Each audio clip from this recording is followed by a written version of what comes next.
Estamos de volta e depois do rápido intervalo. Olha, o ano já começou com um reconhecimento inédito para Alagoas no cenário nacional. A novidade é que estamos bem representados também na área de experiência do cliente, que vem se expandindo e ganhando cada vez mais notoriedade no cenário do país. A Kícia Vilela, que é consultora de experiência, conta pra gente sobre esse resultado.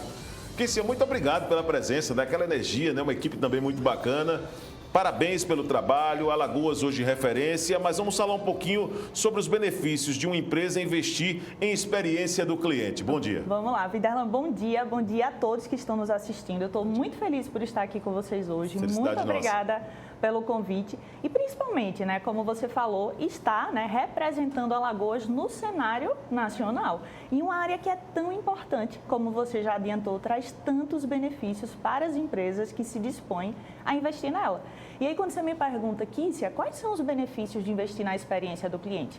Então, é importante que a gente pense, primeiro, o que é a experiência do cliente e qual é o papel dela no mercado. Quando a gente fala de experiência do cliente, a gente está falando sobre o que impacta a decisão de compra do nosso consumidor. Então, se eu lhe perguntar hoje, você com certeza tem algumas empresas que são sua preferência de consumo. Tem um local que você frequenta e eu aposto que não é o mais barato, mas tem alguma coisa que faz com que você vá lá.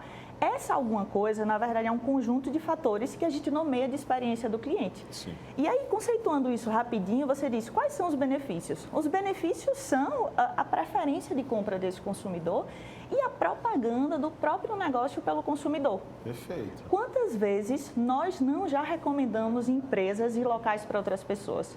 O que faz com que a gente faça essa recomendação, o boca a boca, tão famoso boca a boca, é a experiência que a gente vive com a marca. Se todo esse conjunto, atendimento, pós-venda, até antes mesmo da gente comprar, se isso não for positivo, não só a gente não vai querer voltar lá para comprar, como ao invés de recomendar, a gente vai dizer assim, eu vou dizer assim para você, Viderlan, olha, tal canto, não passe nem pela porta, porque é péssimo. Então, esse é um dos benefícios de investir na experiência do cliente, é que você tem aquele cliente comprando novamente da sua marca, mas não só comprando, recomendando a sua empresa para outras pessoas. E esse boca a boca vende. Eu sempre digo, quando a gente tem um cliente que é promotor da nossa marca, ou seja, que vende pela gente, ele se torna uma extensão do time comercial da nossa empresa, ou seja, ele se torna um vendedor da nossa marca. E aí me diga, um cliente que compra novamente e que recomenda a nossa marca, ou seja, ele está ali comprando todo mês e fazendo a nossa propaganda para outras pessoas. Isso é igual a faturamento para a empresa. Sim. Então, um dos principais benefícios é gerar faturamento recorrente para o negócio. Nós estamos recebendo a Kícia Vilela, ela que é consultora, para falar exatamente de experiência com o cliente, já que Alagoas é referência no país, né? Isso é muito importante. Agora, existem dúvidas, né? Todas essas minhas experiências, obviamente, dá para perceber pelo meu perfil, estão voltadas para a área da gastronomia. Tenho muitas experiências. Agora, como... Por que você está sorrindo? Não, eu adoro. Eu também adoro. Adoro experiências gastronômicas. Cara, adoro comer. Gosto de alguns estabelecimentos, mas muitas vezes aquela ideia do retorno não está agregada a um bom atendimento. Vamos explicar um pouquinho como funciona essa relação. Às vezes o cara é até ranzinza na hora do atendimento. Só aceito aqui em espécie, não aceito nem Pix aqui. Mas eu volto por conta daquele sabor da comida. Como explicar essa relação? Muitas vezes as pessoas dizem, não vou voltar em determinado local porque lá não fui bem tratado. Outros têm um ótimo atendimento, mas não conseguiu seduzir o cliente, o Viderlan como cliente para poder continuar lá. Como explicar essa situação, Kícia? Isso é que você falou, resumir uma palavra. Você volta pela experiência. E é importante que se pense quando você diz assim, por que o Viderlan valoriza uma coisa, ele admite não ser até bem atendido, mas aquilo que a marca entrega, que o restaurante, que o chefe, ele entrega é uma experiência tão exclusiva que eu volto. Eu relevo o fato dele ser ranzinza, porque aquilo que eu vivo naquele local, eu só vivo lá. Então, é a experiência que faz com que a gente volte. Quando você me pergunta por que um gosta e outro não gosta, porque cada pessoa, Viderlan, ela enxerga e ela vive a experiência de uma maneira diferente. O que é bom para mim não é para você. A expectativa que eu tenho a consumir um produto e serviço talvez não seja a mesma que a sua. E por isso que é tão desafiador a gente construir experiências que atendam a nossa base de cliente. E quando alguém me pergunta por onde a gente começa a melhorar a experiência do cliente, um dos requisitos sobre os quais eu sempre falo é, entenda quem é seu cliente, para quem você vende. Mas não entenda aquele seu cliente como um código, né? Eu sempre digo, o cliente ele não quer ser, o seu cliente ele não quer ser o código 695087. Ele quer ser a Kiss, ele quer ser a Viderlan, ele quer ser o Viderlan, perdão.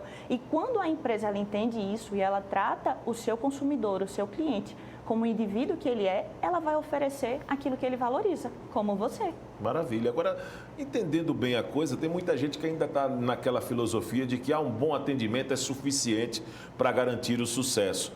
O pós-venda também acaba sendo fundamental. Como manter, como um empresário, uma relação como essa, para que tenha essa assiduidade nos meus clientes, construa uma fidelidade com o meu cliente? Vamos lá, né? Atendimento, ele já foi o tempo em que ele era um diferencial. Hoje as empresas que não atendem bem, elas simplesmente perdem a venda.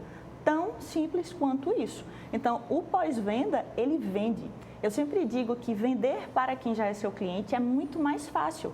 Existe uma pesquisa, Viderlan, de Harvard, que ela fala que conquistar um novo cliente custa até 5 vezes mais do que vender para quem já é seu cliente. Nossa. Então, se o cliente comprou de mim, eu sempre falo, eu percebo que as empresas, elas têm muito a venda pela venda, como um fim em si mesmo. E não é. A venda é uma oportunidade que eu, enquanto cliente, estou lhe dando de construir um relacionamento com a sua marca. Entendi. E se eu não faço o pós-venda, ou seja, se eu entendo a venda pela venda e eu perco essa oportunidade, eu perco a oportunidade de vender para você de novo. Então, de fato, o pós-venda, ele não só é importante, como ele gera faturamento para os negócios. E as empresas que não fazem isso, elas perdem uma excelente oportunidade e acabam ficando naquela corrida dos ratos. Eu quero sempre novos clientes, eu quero sempre novos clientes e, na verdade, não olham para a sua base compradora que já estão mais dispostas a comprar. Sim. Por que você concorda comigo que uma venda é uma relação de confiança? Concordo.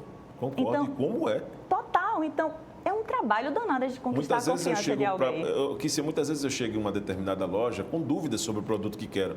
Aí, se eu sou bem atendido, se é feita essa consulta e essa minha fala passa a ser muito bem ouvida, se o vendedor ele passa, por exemplo, de me olhar somente como uma cifra e me entende como um ser humano que chega ali com novidades, com a ideia realmente de querer sair dali satisfeito, eu diria que o processo seria muito mais leve.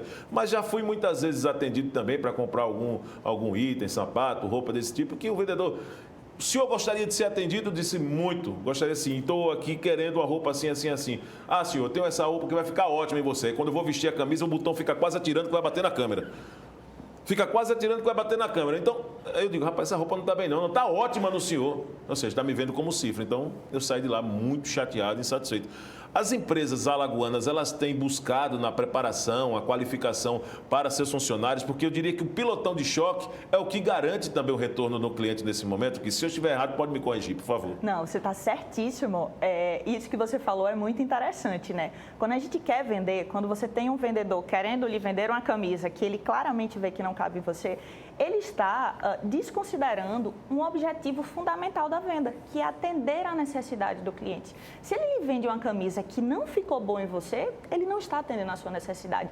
Logo, não podemos chamar isso de venda, mas uma relação de interesse próprio do vendedor. Entendi. Só fazendo esse parêntese. E sim, as empresas aqui em Alagoas, é claro que considerando o perfil cultural do nosso estado, econômico e cultural, convenhamos, ainda é um processo lento. Mas sim, nós já temos empresas, inclusive eu tenho a alegria de serem meus clientes, como o Lourinho Distribuidor, que é uma distribuidora de material para construção, que atende toda Alagoas. A gente também tem na nossa empresa a System Idiomas, que é uma empresa que está há mais de 35 anos no mercado. Então, eles já atentaram para isso, já entenderam que eles precisam entregar algo mais para que os seus clientes, eles não só queiram continuar comprando, mas como se tornem os verdadeiros promotores da sua marca.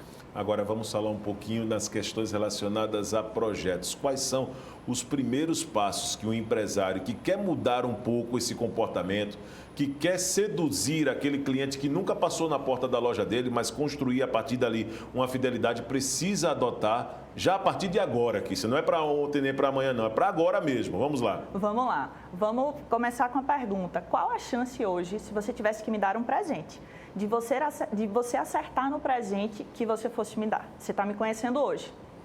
Rapaz, uma chance mínima, porque eu não sei quais são os seus gostos, aquilo que você realmente gostaria de ter nesse momento. E eu entendo que o presente, ele só é um presente de fato que você está feliz se você gosta de usar.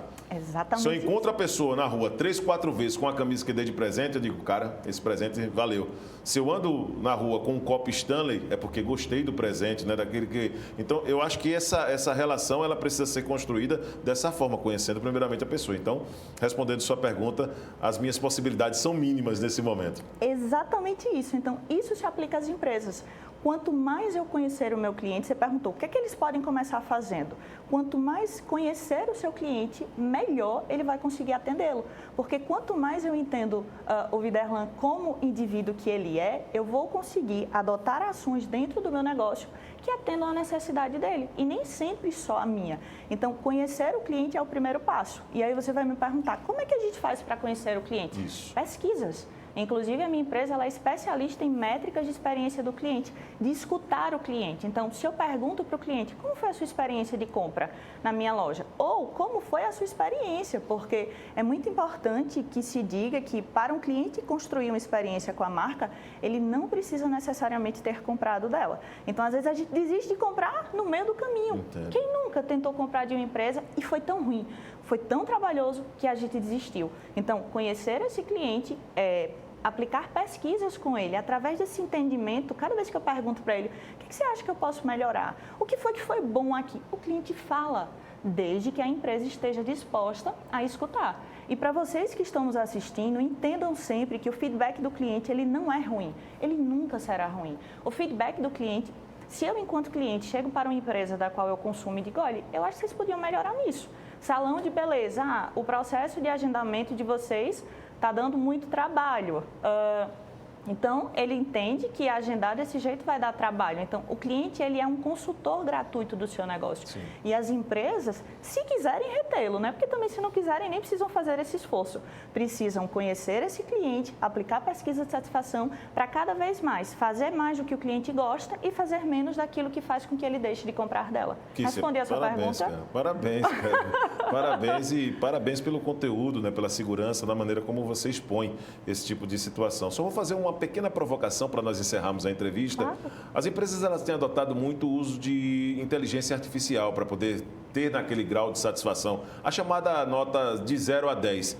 Você acha isso válido ou o contato mesmo com o cliente pode transformar aquela relação, ao invés de ser um contato robótico, em uma situação muito mais natural para construir essa fidelidade? Vamos lá. Inteligência artificial, ela está hoje nos últimos níveis do que a gente chama de entender o comportamento do cliente antes que ele diga, né? Porque quem acha que hoje está aplicando pesquisa de satisfação está na frente, já está atrás. Porque hoje a gente já fala, Viderlan, em predição do sentimento do cliente. Ou seja, a gente já tem hoje inteligência artificial sendo aplicada para entender o que é que o cliente vai dizer daquela experiência sem nem ao menos ele ter falado. Opa. Existe um estudo de caso muito interessante com o Uber, né? Então, a partir do momento que o consumidor entra no carro, então, por exemplo, se o ar-condicionado está desligado, eu não preciso perguntar para o cliente se foi ruim, que eu já sei que a experiência foi ruim. Então, sim, a inteligência artificial ela vem para auxiliar muito nesse processo de melhorar a experiência do cliente, e sobre ser eletrônico ou não, isso vai depender muito do seu perfil de cliente. Se você tem um cliente analógico, não faz sentido você fazer pesquisa eletrônica, mas é importante também que se frise o risco das pesquisas analógicas, ou seja, daquele papelzinho, da pessoa perguntando, porque no papel eu posso ter fraude. Quem me garante que foi meu cliente que respondeu aquilo? Sim. No analógico, ou seja, se eu ligo para um cliente e pergunto como foi a percepção, se o meu emprego depende daquela nota, qual a chance de algumas pessoas não fraudarem aquilo? Então, qual é a vantagem que eu enxergo do meio eletrônico de aplicar pesquisa de satisfação? A tabulação é mais rápida, ou seja, eu tenho uma percepção do cliente em tempo real e o risco de fraude é muito menor. Kícia, muito obrigado pela sua presença. Obrigada, prazer. Passaríamos um programa inteiro aqui conversando, porque certamente tenho centenas de dúvidas ainda, tenho certeza que o telespectador também, mas muito obrigado, parabéns pelo conteúdo e volte outras vezes aqui ao programa. Muito obrigada, o prazer foi todo meu, com certeza voltarei mais vezes. Experiência com o cliente foi o tema aqui na participação da Kícia Vilela, ela que é consultora e que trouxe muitos detalhes, já que Alagoas é referência para o país. Você é empresário, entre na linha, tá certo? Nós vamos a um rápido intervalo, voltamos daqui a pouco com mais notícias no TV Mar News.